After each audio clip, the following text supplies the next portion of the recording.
5월 달에 여러분들이 기다리는 유산취득세가 국회에 올라갑니다. 이 영상 보고 계시면 당연하겠지만 좋아요 누르시고 그 다음에 댓글을 달아주셔야 돼요. 그래야 이 영상이 국회의원분들이 볼 거거든요. 국회의원분들이 이걸 보시고 나서 제발 유산취득세로 개편이 됐으면 좋겠습니다.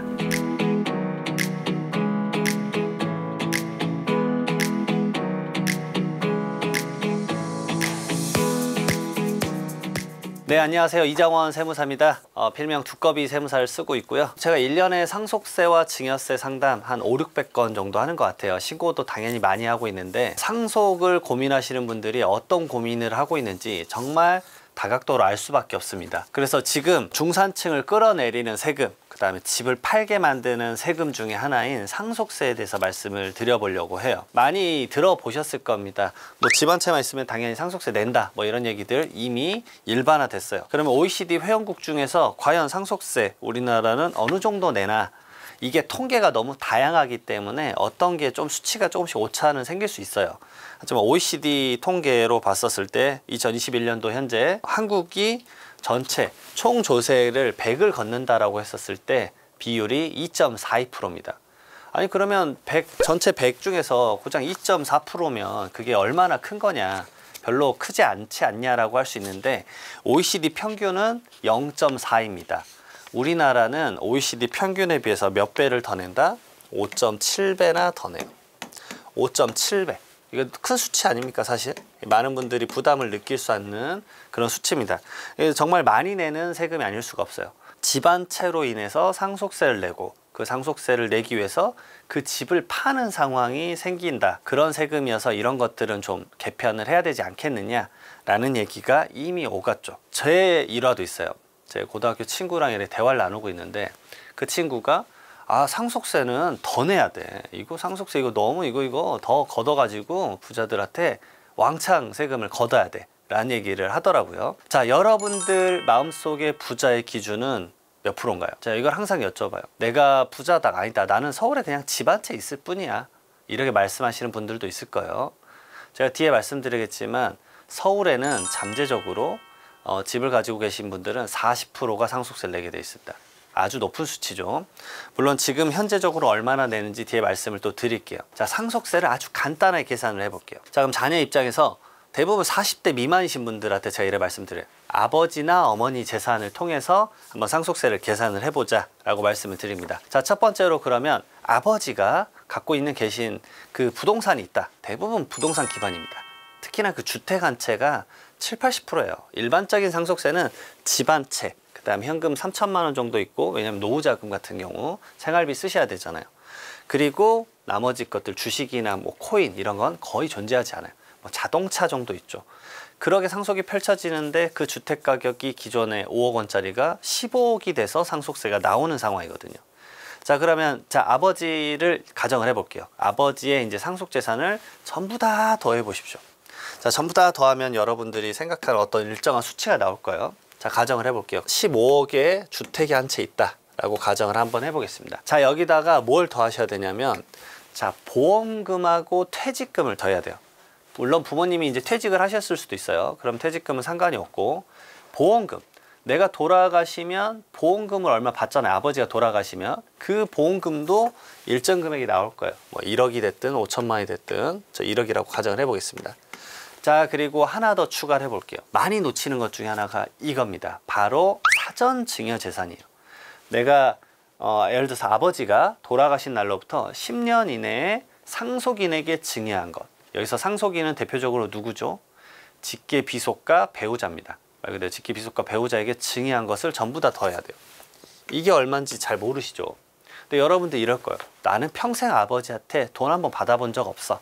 근데 이런 분들 통장을, 상속세 세무조사가 있어서 통장을 열어보면 어떻게 되느냐, 계좌에 한 9년 전에 전세자금 2억 받은 거, 이런 것들이 튀어나오는 거예요. 그러면 맞다 이러시는 거예요. 왜냐, 우리는 10년이란 기억을 기억하기 어려워요. 이 10년 아주 어렵습니다. 그래서 이 10년간 내역을 전부 다 살펴봐야 돼요. 자, 그리고 하나 더, 상속인 이외의자는 5년입니다. 상속인 이외의자의 대표적인 거 누구죠? 사위 며느리. 근데 사위 며느리한테는 잘 안 줘요. 누구가 대표적이다? 손주. 그리고 가끔 우애 좋은 분들이 형제들한테도 줍니다. 가끔 형제 중에 어려운 형제한테 돈을 좀 준단 말이에요. 근데 이 상속인 자녀 입장에서는 이걸 모를 일이 많아요. 사위까지는 좀 알아요. 며느리도 알죠. 손주도 알아요. 근데 형제는 모를 때가 많아요. 아버지 형제들끼리 뭐 갯돈을 모으네, 뭐를 모으네, 선산을 하네 이러면서 돈을 줬던 것들을 다 알지 못하는 경우가 많아요. 그러다가 튀어나오면 여기에 플러스가 되는 거예요. 그거 절대 나오면 안 되는 분이 있습니다. 이분이 꼭 나와요. 그 내연녀, 내연남이 나옵니다. 이분들 나오시면 안 돼요. 아시죠?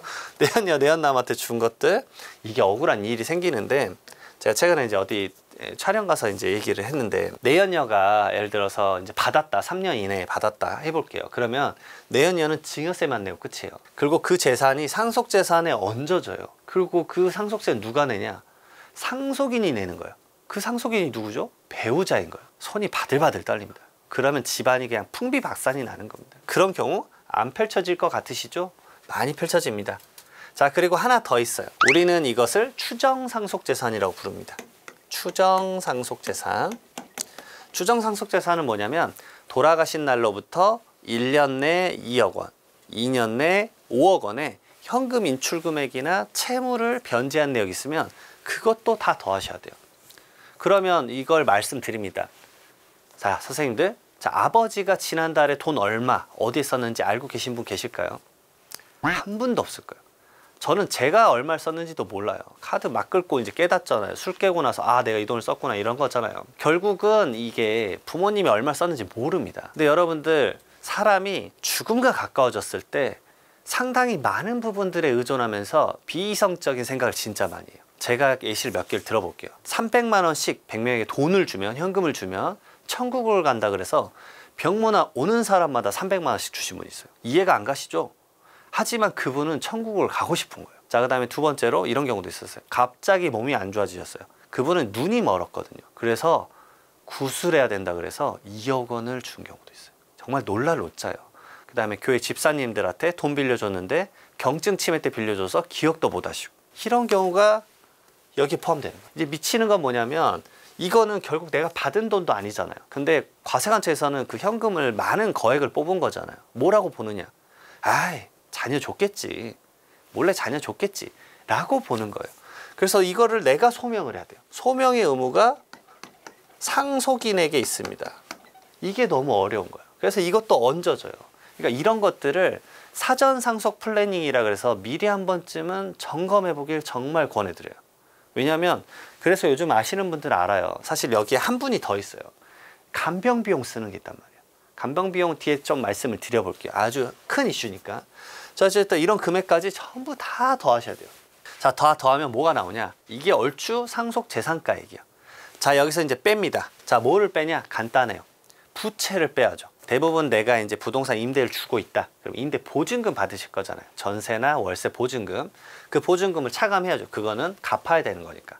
그 다음에 두 번째 뭐예요? 부동산에 껴있는 근저당권. 은행 채무죠. 이 두 가지 말고는 일반적인 채무는 거의 없어요.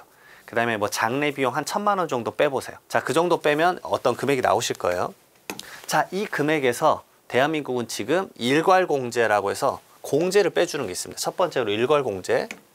일괄이라고 쓸게요. 일괄공제 5억 원입니다.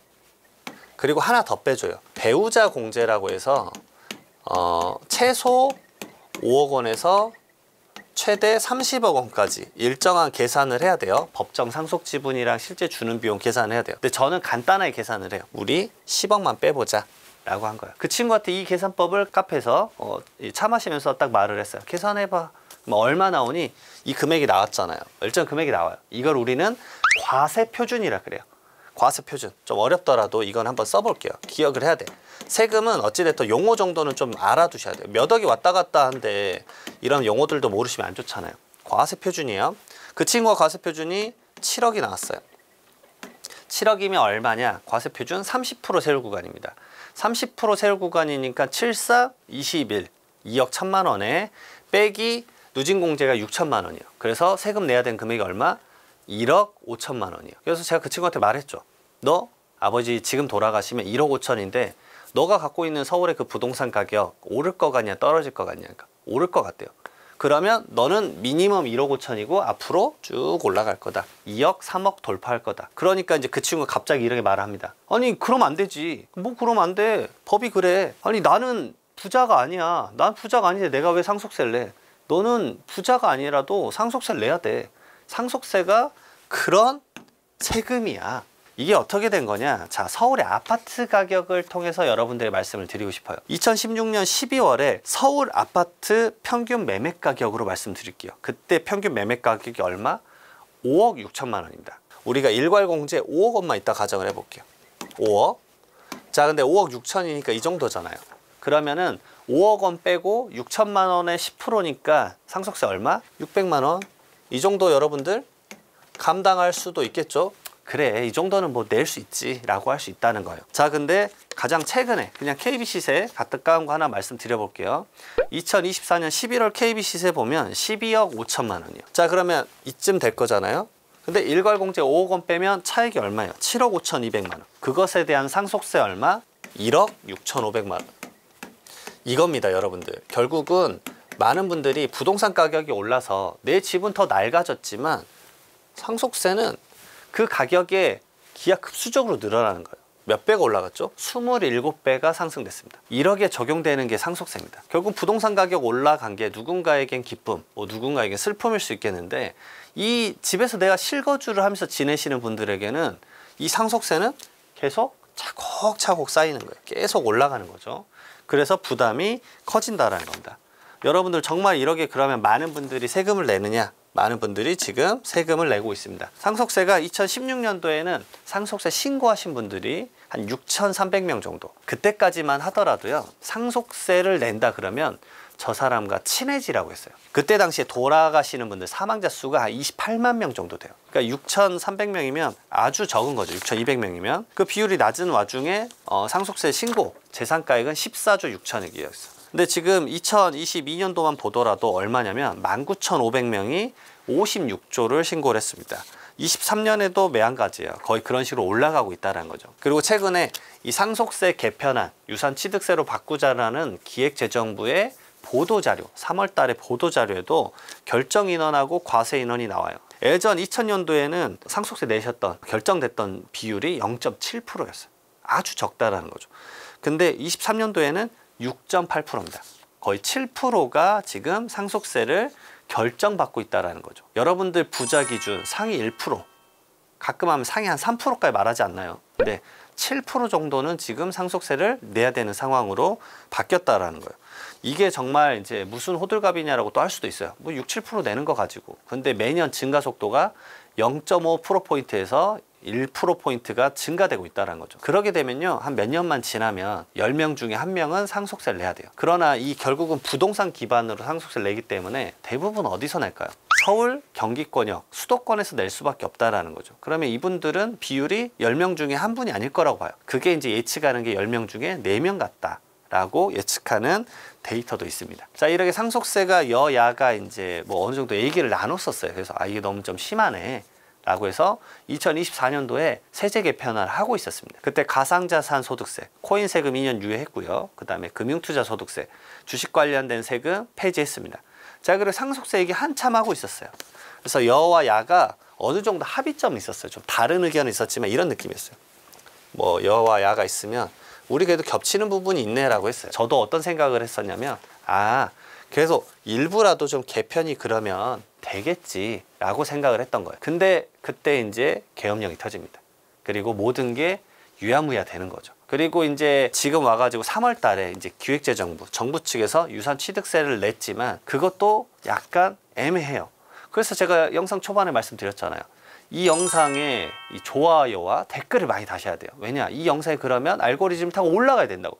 그럼 그걸 누가 봐? 국회의원분들이 보셔야 됩니다. 제발 이 상속세 개편안을 통과시켜줬으면 좋겠어요. 유산취득세라는 게 정부에서 냈습니다. 정부에서 기획재정부에서 냈는데 그게 3월에 올라왔고 4월에 의견을 받고 있어요. 별일이 없으면 그 의견대로 5월 달에 어디로 올라간다? 국회로 올라갑니다. 국회 올라가면 뭐 잘 됐겠지. 이게 아니에요. 왜냐? 5월 달에는 우리 뭐를 하죠? 이미 온 뉴스가 선거에 빠져 있을 겁니다. 그러면 제 개인적 생각에는 약간은 뒷전으로 밀릴 수도 있어요. 하지만 저는 이걸 알고 있죠. 상속인들, 예를 들어 지금 요양병원에 계시거나 중증으로 이제 중환자실에 계신 분들, 이분들 입장에선 하루라도 빨리 상속세가 개편되길 바랄 수밖에 없어요. 정말 그럴 수밖에 없습니다. 왜냐하면 이 개편이 되면요, 몇 억이 왔다 갔다 합니다. 하다못해 어떤 분은 5억 내던 거를 0원이 될 수도 있어요. 그렇기 때문에 자기 입장에서는 아주 큰 세금이 아닐 수가 없습니다. 자, 그럼 유산취득세가 뭐냐? 75년 만에 상속세가 바뀝니다. 1950년에 만들어졌던 상속세가 이제 처음으로 바뀌는 거예요.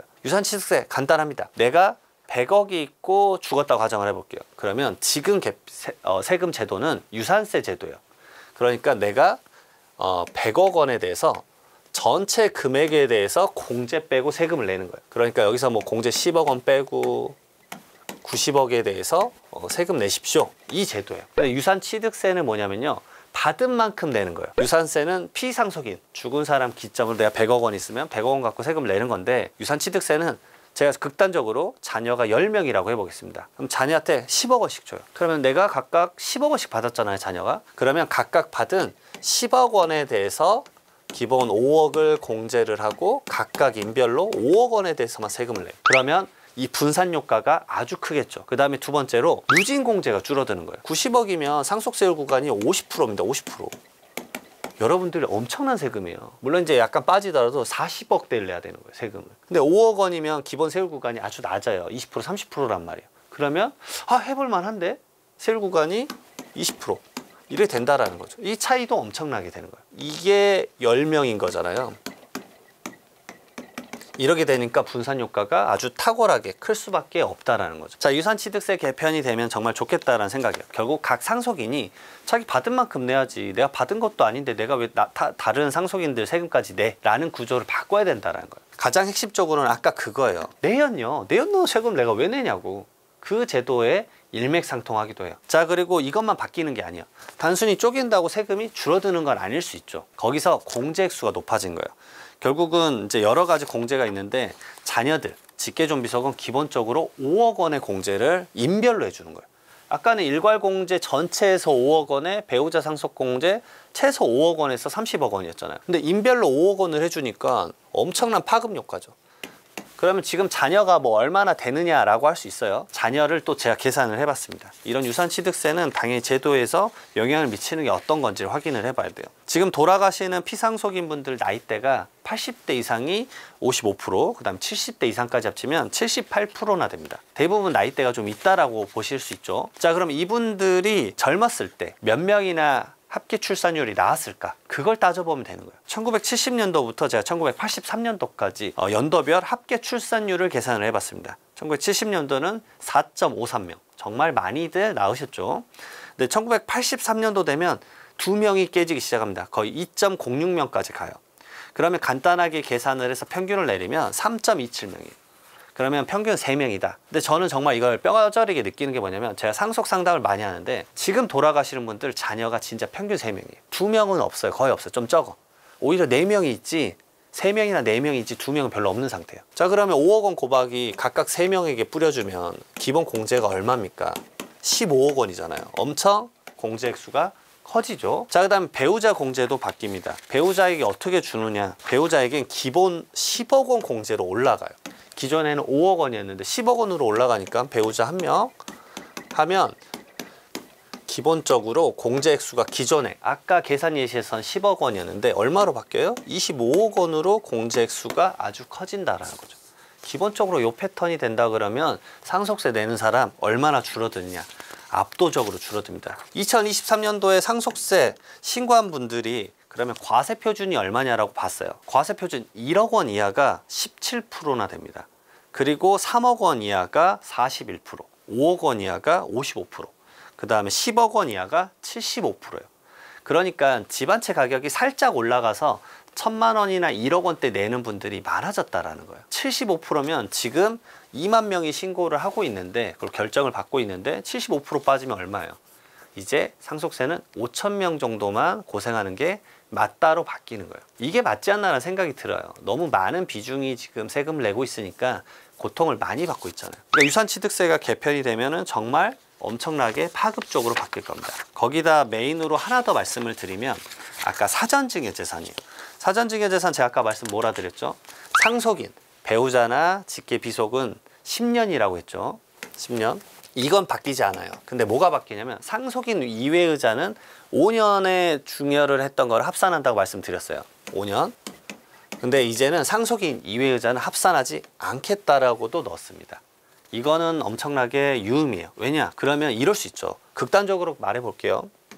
자, 내가 죽기 전에 전날에 사위 며느리 손주에게 증여한 거는 여기에 합쳐서 계산하지 않겠다가 되는 거예요. 엄청난 거죠. 왜냐하면 내가 이때 돌아가시게 되면은 이제 50%의 세율 구간인데 사위 며느리 손주들 불러놓고 돌아가시기 직전에 20% 구간까지 전부 다 증여를 한다고 쳐봐요. 그러면 엄청나게 분산 효과를 줄 수 있겠죠. 물론 제가 봤을 때 5년에 이 상속인 이외의자에게 주는 거는 개편이 안 될 수도 있겠다고 봐요. 아니면 기간을 뭐 예를 들어서 뭐 3년 뭐 이런 식으로. 왜냐면 일본이 3년이에요. 그러니까 그런 제도를 좀 차용하지 않을까. 기간을 좀 줄여준다거나. 그 외적으로도 이제 이 유산취득세 개편안은 정말 많은 방향들이 바뀝니다. 자, 근데 결국은 지금까지는 바뀌진 않은 상태다.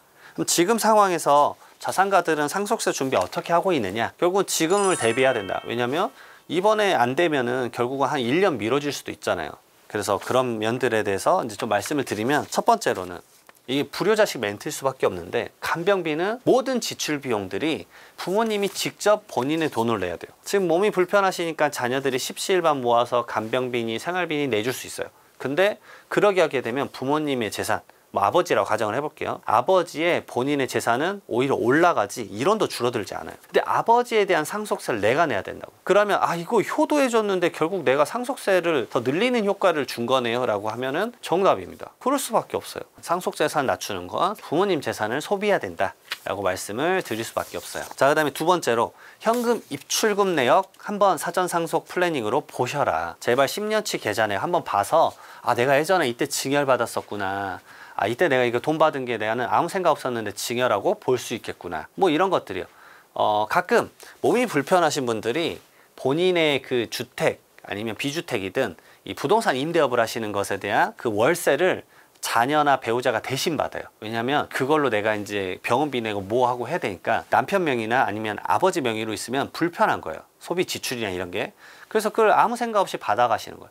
근데 그게 결국 다 뭐로 오해를 받죠? 증여라고 오해를 받는 거예요. 그러면 그 당시 안 냈던 증여세 내고 상속재산에 얹어져서 상속세 내고 골치 아픈 일이 생기는 거예요. 그 다음에 아까 말씀드렸던 추정상속재산이요. 그래서 현금 입출금 내역 최근 2년치 거는 무조건 보셔야 돼요. 특히나 돌아가시기 직전에 그리고 약간 치매 증상이 있었을 때 주위 사람들이 그렇게 속여서 뭐 돈을 가져가거나 이런 경우가 진짜 펼쳐져요. 거기다가 이제 추정상속재산에서 말씀을 드리면 간병 비용을 말씀드리려고 해요. 한국은행에서 발표를 했습니다. 돌봄 서비스 인력난이나 비용 부담 완화 방안으로 해서 보고서가 나왔었는데 여러분들 월 간병 비용 얼마 정도 나갈 것 같으십니까? 많은 분들이 한 뭐 100, 200 뭐 이 정도 많이 생각하시는데 평균이 370만 원이에요. 제가 아시는 분들은 간병 비용 이것보다 더 많은 경우도 많았어요. 500에서 뭐 800씩. 근데 이게 문제예요. 아까 추정상속재산 뭐라 그랬죠? 현금 인출금액이라 그랬잖아요. 간병인 분들이 약간 현금으로 주기를 많이들 바라하세요. 왜 그렇죠? 왜냐하면 외국인 분들도 있어요. 그래서 이제 신분상 이거를 나는 이제 현금으로 받고 싶다. 그리고 계좌를 못 만드는 신용불량자분들도 많아요. 결국은 이걸 현금으로 받아서 이제 좀 생활을 하고 싶다라고 하는 거죠. 거기다 더 나아가서 사실은 종합소득세도 내고 싶지 않은 거예요. 그래서 현금으로 주라라고 하는 경우가 진짜 허다합니다. 이런 경우가 많아요. 근데 그러면 이런 생각을 하실 거예요. 아, 나는 현금으로 안 돼요. 난 무조건 계좌이체 드릴게요. 그럼 어떻게 된다? 간병인 이런 말 할 겁니다. 그럼 저 내일부터 안 나올게요. 자, 여러분 어떻게 하실 거예요? 당장 그러면 선생님들은 연차를 써서 다음 간병인이 올 때까지 내가 부모님을 돌봐야 돼요. 가능하실 거라 봅니까? 불가능한 상황이 아주 많이 펼쳐질 거예요. 결국은 그런 기록들을 이제 어떻게 남겨야 될까? 그러면 그동안에 간병한 게 있고 매월 400만 원씩 줬었다. 그러면은 확인증 같은 걸 받아 놓으시는 거예요. 그래서 아 이때부터 이때까지 살아생전에 이제 간병을 했었다라고 아버님 계셨을 때 아니면 어머니 계셨을 때 확인증을 받아놔라고 말씀을 드려요. 그러면 가끔 그러십니다. 어차피 그러면 아버님 돌아가시고 나서 그때 뭐 확인증 받으면 되지 않겠냐. 그때 연락 안 되실 거예요. 제가 연락 안 된 경우를 너무 많이 봤기 때문에 말씀을 드려요. 그 다음에 상속세는 기간과의 싸움이에요. 결국 개편이 지금 될지 안 될지 모르는 상황이란 말이에요. 그러면 우리가 시간으로 따져야 되는 건 두 가지입니다. 10년과 5년이에요. 근데 어떤 게 더 짧습니까? 이것보다는 이 5년이 더 짧잖아요. 5년이란 시간을 활용하는 거예요. 그래서 저는 개인적으로 이렇습니다. 지금 돌아가시는 분들 80대가 많은데 그분들 손주도 이미 20대예요. 그분들도 이미 사회생활을 시작해야 되기 때문에 마중물이 필요합니다. 그래서 저는 이렇게 말씀드려요. 손주에게 제발 좀 줘라. 왜냐하면 어차피 5년 이내에 죽으면 상속재산에 포함되지 않느냐. 아니 그거는 상속세 개념인 거고 손주가 지금 돈이 필요한데 5년 이후에 그 돈을 줘봤자 무슨 소용이 있느냐. 내가 지금 결혼해서 결혼하려고 집 살려는 돈이 필요한 건데 그 나이 때에는 필요한 시점에 필요한 돈이 있어야 되잖아요. 그래서 손주를 좀 도와달라고 말씀을 많이들 드리는 편이에요, 저는. 그리고 지금 손주가 예를 들어서 어떤 그 돈을 받아서 뭐 주식이든 뭐 코인이든 부동산이든 샀어요. 그리고 나서 그 다음에 가치 상승 증가된 것에 대해서는 추가로 증여세를 내는 거 아니잖아요. 이 당시 줬던 증여세 내고 끝이잖아요. 이 자산가치 증가분을 손주가 읽을 수 있게끔 만들어주는 것도 최대한 빨리 증여하는 게 필요하다라고 말씀을 드리는 거예요. 그리고 하나 더 있어요. 증여를 왜 해야 되냐면 증여는 살아생전에 주는 거라서 내가 원하는 사람한테 아무한테나 줄 수 있어요. 사이면 손주를 줄 수 있다고요. 근데 상속이 펼쳐지면요, 상속인만 받아갈 수 있어요. 손주가 못 가져가요. 상속이 펼쳐지면 상속인인 자녀가 먼저 받고요, 상속세 내면서 다 받아요. 그 다음에 손주에게 갈 때 이 자녀가 또 한 번 주는 거라서 증여세 한 번 더 내는 거예요. 사실 세금을 2번 내는 꼴입니다. 그러니까 그렇게 이득이 안 될 수도 있어요. 다 돌아가시고 나서 원래 이거 손주 주려고 그랬는데 그럼 유언장 있으세요? 유언장 없지? 그러면 안 되죠. 선생님 먼저 세금 내고 넘겨주셔야죠. 이런 다양한 상황들이 있습니다. 그리고 치매 진단을 받으면 요즘 치매 진단 45세 때부터 받습니다. 정말 심각해요. 이때 이제 치매 진단을 많이 받는데 치매 진단 받으면 저는 그 얘기를 많이 드려요. 종신보험이라도 가입하시는 거 고민해봐라. 왜냐면 지금의 나이가 이제 부모님이 60대 정도 되면 종신보험은 가입 가능하실 거예요. 종신보험도 나이가 많으시면 가입도 못해요. 종신보험을 가입하는 이유는 뭐냐면 상속세가 한 번에 너무 큰 금액이 나오잖아요. 상속세는 6개월 이내 신고랑 납부를 해야 돼요. 돌아가신 날이 속한 달에 말로부터 6개월 이내에 신고랑 납부를 해야 되는데 상속세만 내나요? 부동산 기반이면 상속 취득세도 내야 돼요. 그럼 대부분 몇 억 단위란 말이에요. 근데 그 돈이 일반적으로 없어요. 특히나 상속인 분들이 그냥 직장인이다. 그러면 계좌에 1억씩 두는 직장인들이 얼마나 됩니까? 거의 없단 말이에요. 근데 몇 억이 나오니까 그걸로 상속인들이 엄청 싸워요. 너가 내라. 너가 그때 더 많이 받았으니까 너가 더 내야지. 그러니까 재산은 더 가져가고 싶고 세금은 덜 내고 싶고. 그러게 된단 말이에요. 그런 이제 싸움을 막기 위해서라도 사전에 미리미리 준비를 하는 게 필요한데 그 중에 하나 종신보험을 좀 권해드리는 편이에요. 상속재산에 포함이 안 되는 종신보험 형태가 있어요. 계약자가 자녀예요.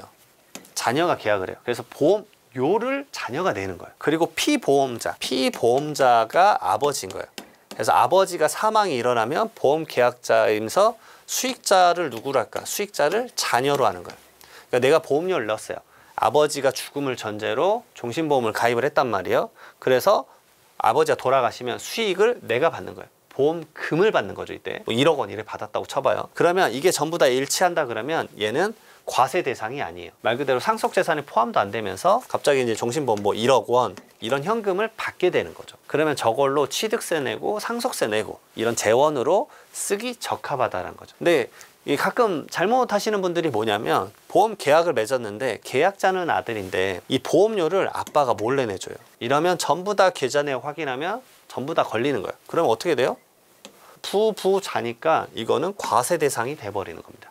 자, 1억이 될 수 있기 때문에 여러분들 이런 점까지 잘 챙기셔야 됩니다. 지금 말씀드린 건 약간 빙산의 일각이에요. 결국은 이 상속세라는 건 가족의 세금입니다. 그리고 감정의 세금이에요. 미리미리 준비하지 않으면 가족이 파편화되고 정말 풍비박산 나는 경우 너무 많이 봤습니다. 나이 드신 분들이 뭐 상속세 뭐 나 죽으면 알아서 해 이런 경우가 많아요. 근데 진짜 그러면 알아서 됩니다. 정말 개판돼요. 제발 좀 다투지 않게끔 하기 위해서 미리미리 많은 부분들 공부하시고 준비하셨으면 좋겠고 5월 국회 들어가기 전에 이거 영상 당연히 올라가야 돼요. 그러니까 많은 분들 댓글하고 좋아요 부탁드리도록 하겠습니다. 네, 감사합니다.